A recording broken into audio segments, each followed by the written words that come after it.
Nunca te vas a aburrir en la Argentina vos, No, ¿por qué? ¿no? ¿Nunca vamos a ser un país tranquilo en materia económica? Espero que sí. ¿De qué depende? Bueno, de que la política se lo proponga y que a partir de ahí tengamos cierta unión en los argentinos, un diagnóstico correcto en lo económico. En ese sentido, el mundo y los vecinos son esperanzadores, porque no es un mundo caótico, es la Argentina. Entonces, si fuera el mundo caótico, siempre hago el mismo ejemplo, los 80 era un problema, porque vos tenías que buscar quién andaba bien, y era Chile, y era subproducto de una dictadura militar, o sea, tampoco era el ejemplo a mirar. Pero aún con los conflictos que hoy discute el mundo, ¿no? Carbón, economía verde, algo de inflación, aumento de la desigualdad, de repente en términos de futuro, una carrera por achicar esa desigualdad, pero que en una de esas ocurre lo contrario, porque quienes han sorteado mejor la pandemia son los que más tienen. Entonces, aún con esos conflictos, para nosotros subirnos ahí sería algo importante. Y además todavía la Argentina sigue siendo un país con mucho stock en términos de, es un país grande con gran cantidad de habitantes, estamos en un mal momento, pero el 12 de septiembre, pidiendo como mínimo cambio de ruta y de rumbo, mínimo eso, es muy esperanzador. Ahora tiene que ser convalidado el 14 de noviembre. Me gusta este formato optimista para arrancar, o realista en términos de lo que pasa en el mundo, pero te voy a traer a la Argentina explícita, ¿no? Al lado de la espiralización y la hiper he quedado optimista, pero la verdad que creo que hay que tomar lo del 12 de septiembre como un camino muy esperanzador, a refrendar el 14 de noviembre. Y donde tiene que tomar todo el arco político nota de eso. No es un voto a favor de la oposición, es un voto de que esto no lo quiere. Carlos, vamos a arrancar con lo que es la noticia de estos días, que tiene que ver con el congelamiento de precios, con Roberto Feletti. Quiero compartir con vos un breve tape que tiene que ver con esto. Mirá lo que decía el flamante secretario de Comercio. Dale.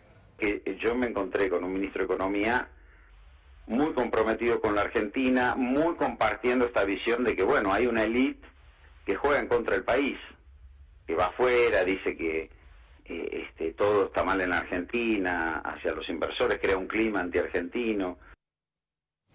Roberto Feletti, se empieza a hablar de una construcción de enemigos, de personajes. Vamos a ver, esta semana seguramente tengas algún título de los principales portales con él clausurando, sancionando. ¿Para qué sirve esto? Para nada, porque cada cosa de esta es peor. O sea, cuando Feletti dice, he encontrado un ministro muy comprometido, todo el mundo sabe que a él no lo eligió el ministro.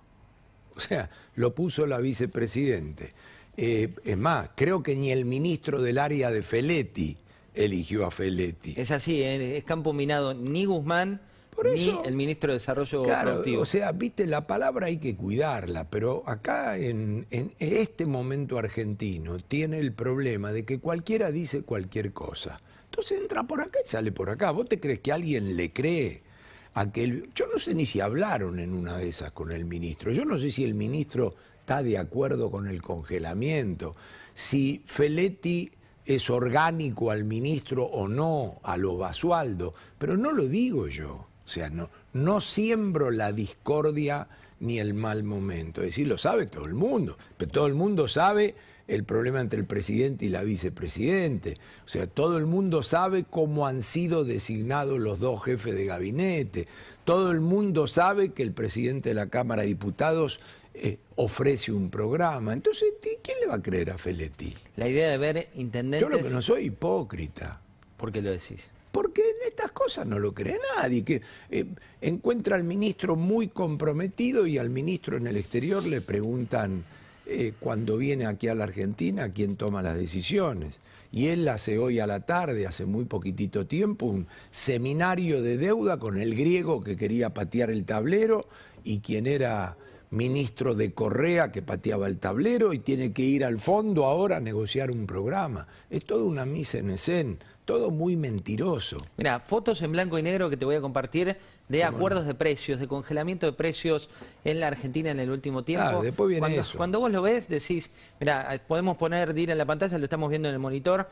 Acá lo ves a Perón, en su momento, uno de los primeros congelamientos de precios que fracasó, básicamente. Tenemos otras fotos que tiene que ver con la continuidad. Mira, ahí está. En 1952, la Comisión Nacional de Precios, el plan Gelbard, el plan Austral, el plan Primavera, los precios pactados, los precios congelados y ahora los precios máximos que irónicamente en la cámpora le dicen máximos Kirchner. Así lo llaman irónicamente cuando hablan de estas chicanas.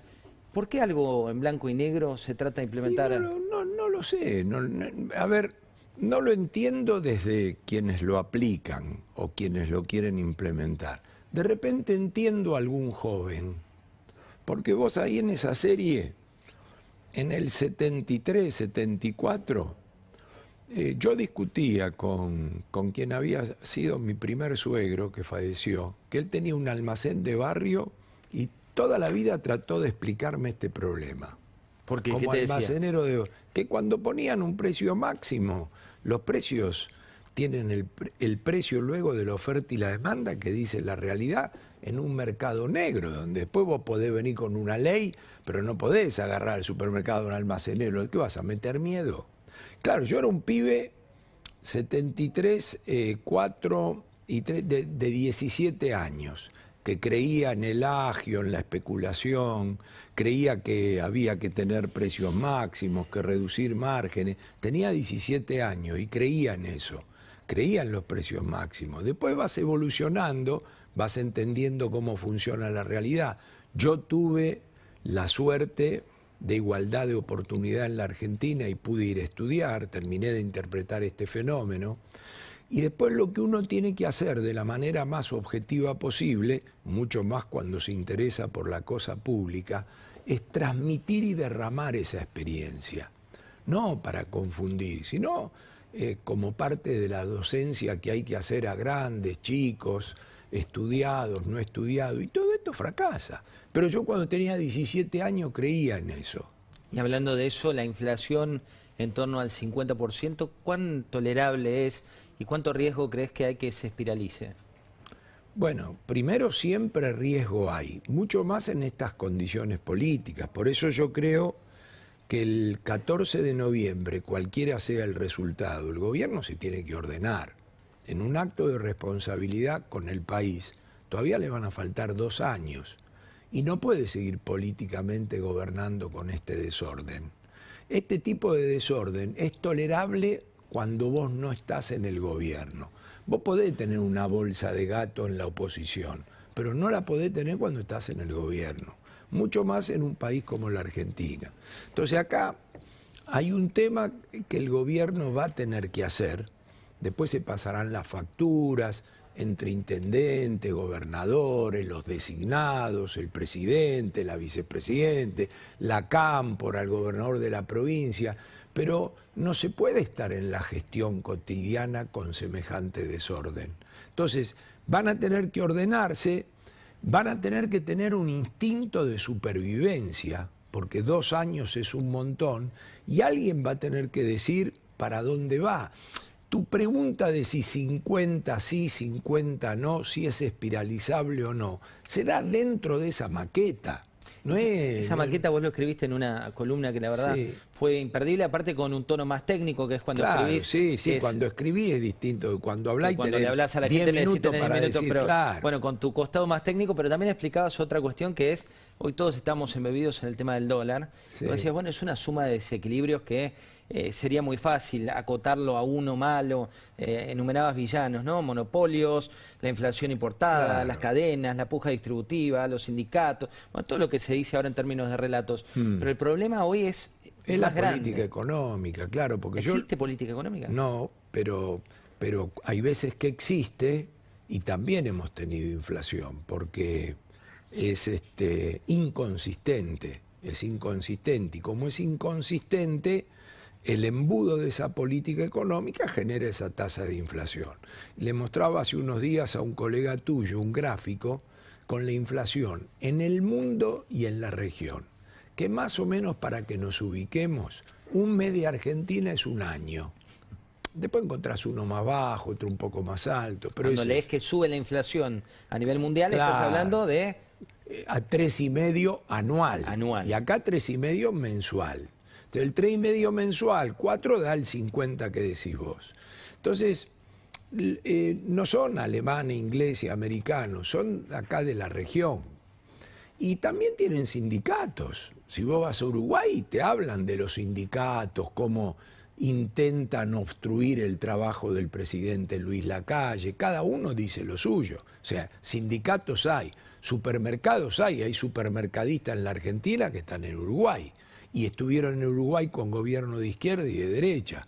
Monopolio lo tiene en general el sector público. En los lugares donde hay monopolios son los países muy grandes, muy desarrollados, donde las leyes monopólicas tienen que estar a la orden del día. Entonces, te quiero decir, acá la responsabilidad de la inflación en la Argentina, no me cabe ninguna duda, que es de los gobiernos, para que nadie se ofenda, no de este gobierno, es de los gobiernos, porque los gobiernos son los que hacen la política económica y el empresario está para ganar, el individuo para ahorrar, para consumir lo más posible, para comprar lo que más le gusta, donde le dan crédito, donde le dan el mejor precio. Esos ya son activos de una economía competitiva y capitalista.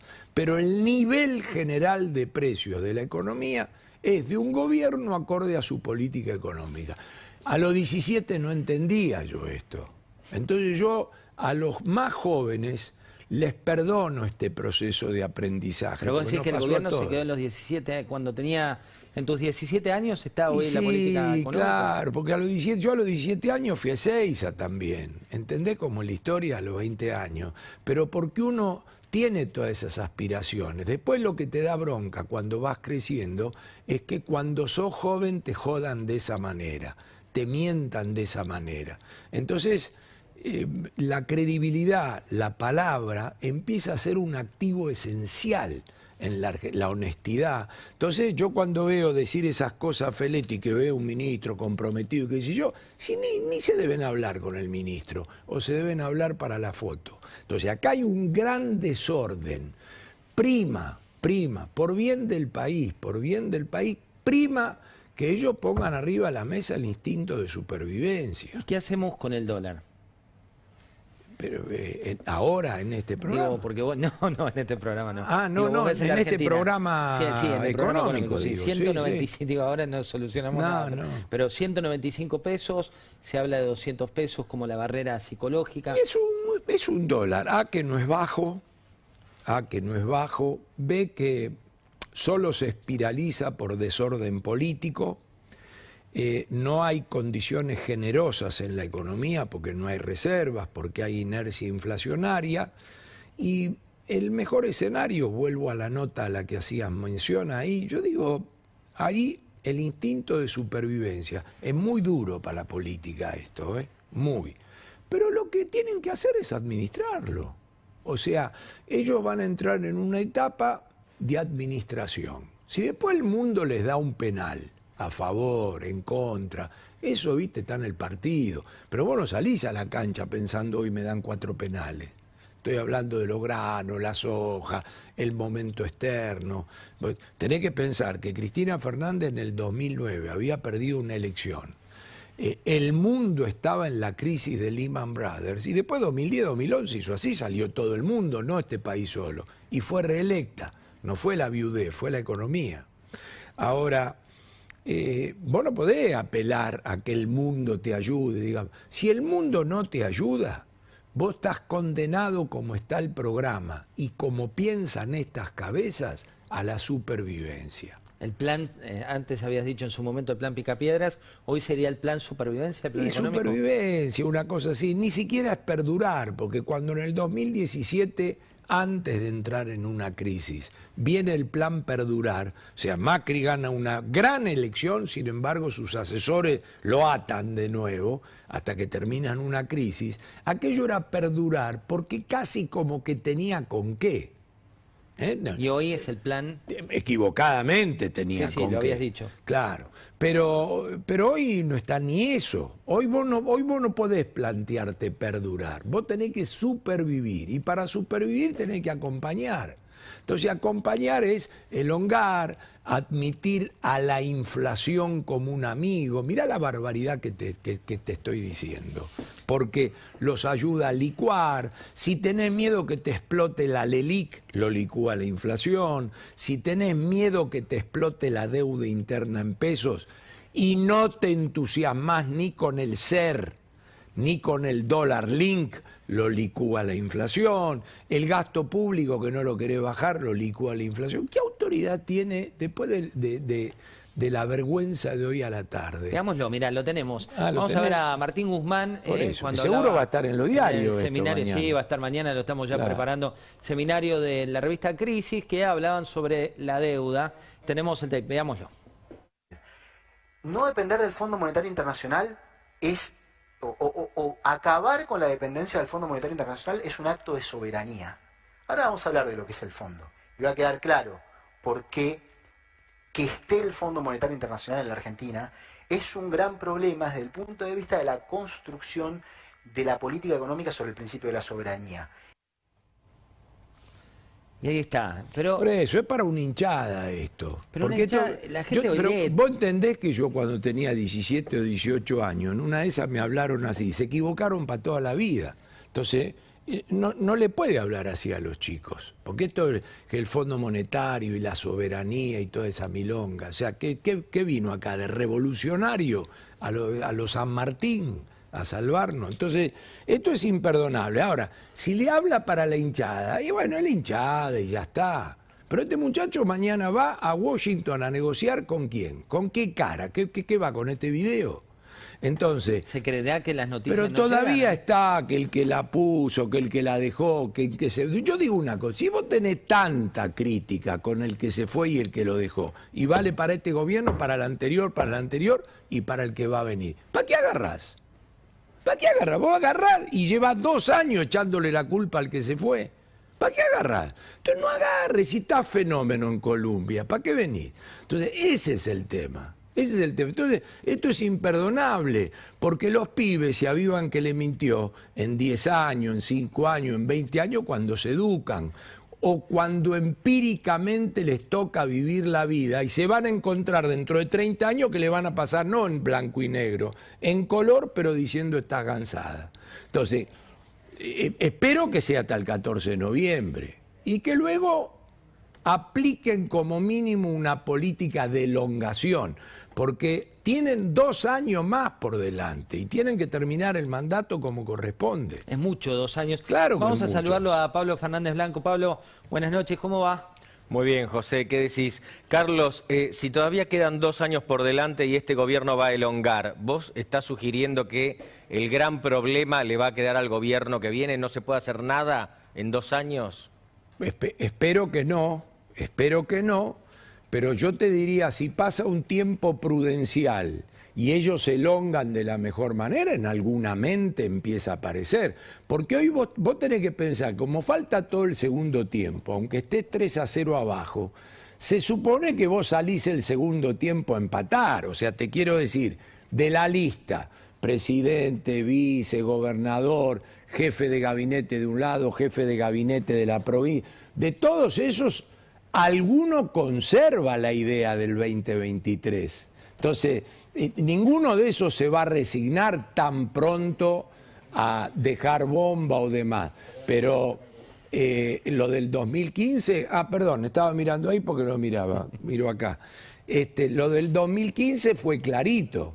Lo que ocurre es que como fue asintomático y no explotó y vino la decisión política de no blanquearlo, pasó como si nada. Hoy es muy temprano para eso. Yo diría, más vale que no se metan en un plan bomba porque es muy temprano y te podés pisar la granada vos.